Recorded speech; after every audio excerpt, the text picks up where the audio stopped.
So let's get to some honest fact right now. So, what is your biggest fear right now? My biggest fear, uh, I just don't want. I think if it would be any type of fear that I would face right now is not being here for my kids. Okay. That's my own thing. My only thing. I want to be here with my kids, seeing my kids, raising my kids, seeing them have their kids. So health is what's most important. Okay. So I don't want anything. That's why I'm so conscious about working out and exercising, because I don't want, now these days we as African Americans have one of the number one rates, high rates of sugar diabetes, of heart disease and everything. So I want to be around. Like right now, my mom is deceased. My mom died when she was in her 60s, Okay.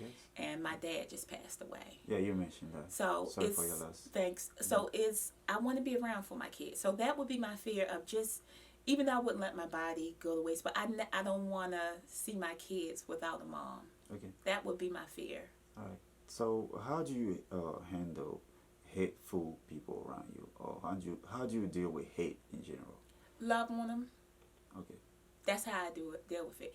I know in this world, just by seeing all of the other celebrities and the different other people, and hearing that you're going to always have those nice ones and you're going to always have those mean ones. But for me, someone would say, I hate you, I can't stand you, X, Y, and Z. For me, you know how they say killing with soft words or killing with nice words. I'd be like, thank you so much. That is so nice. That's a compliment. Thank you. I change it. You But know what? don't you I think love people get more aggressive when you they act try like, to use like being positive when they're trying to be negative though? when they get passive. Yeah. Yeah, that's when they showing you that other side, and they get pissed off and mad about that. But I'd be like, okay, well, this is when I need to leave, Okay. because I don't believe in violence. Okay. So, are you a revengeful person? No, even though I wrote a song called Revenge. I wrote the song Revenge because of my past relationships. And as an artist, you want other people or your fans to know that you're not the only one to go through it. Okay. But I had to put a little twist in that song Revenge. Okay. But you don't know what the twist is until you hear Okay. So, how do you manage anger? it. I breathing, because when stuff happen and I get pissed, I will just, sometimes I in my brain I want to just flip the table, like turn the whole table over. But there's sides of me where I just have to say, you know what, let me take some time. Mm-hmm. Let me just take, an ex-boyfriend of mine once told me a long time ago. He said, when you get upset, you just stay quiet. And I never paid attention to it or knew that until I start focusing on it. Somebody tell you something about yourself, and then you start checking yourself or thinking about, let me see. And the more and more I realized, I'd be like, okay, cool. But I don't, that vindictive, mean, hateful side of me, nah, that's not me. It may be because of my upbringing. The Bible, turn the other cheek. But the saying that always comes to my brain, revenge is mine, saith the Lord. Okay. That needs to be a tattoo on me. Revenge is mine, saith the Lord. Only because I believe in karma. Okay.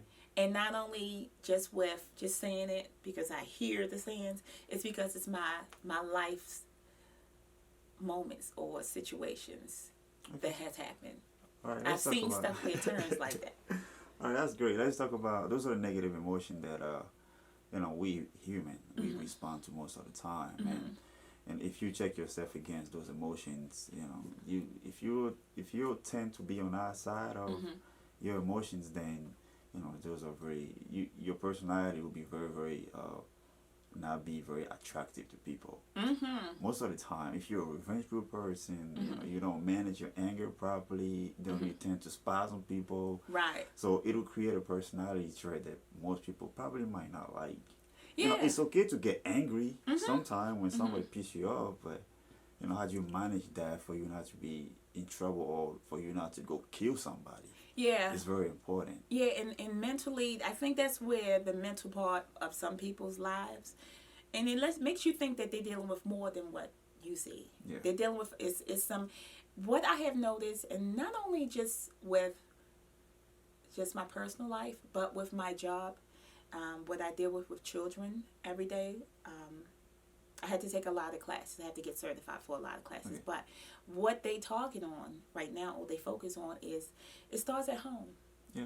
Some issues and problems that we as an adults, we take it from our childhood and we take it into relationships, we take it into marriages, and then we also take and transfer it into our kids. Okay.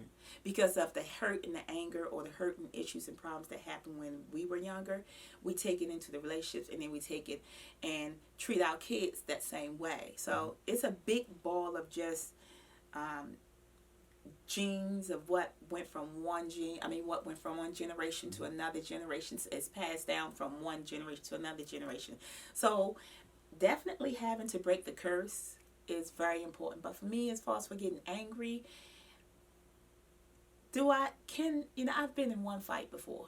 Okay. Out of all my life, and I mean, you have to defend yourself. Yeah, if you have definitely. To. You have Yeah. to. So. But I'm more. I think, in my brain, my mind probably also thinks like, you know how some people talk about Caucasians and how they say, I'm doing it the Caucasian way. I'm taking it to the court. Like we as African Americans, or we as Black people, we will take it like, what's up? Yeah. But for me, I'm more like, I just deal with them in court. You ain't worried about this. That's what I pay lawyers for. Yeah. But stuff like that is, I let the law deal with stuff like that. But me personally, I just,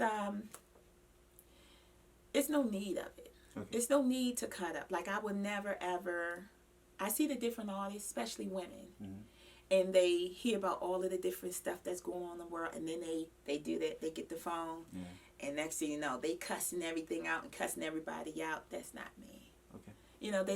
They let the world see the other side of you. Does everyone have a different side of them? Yes. But do you have to show it? No.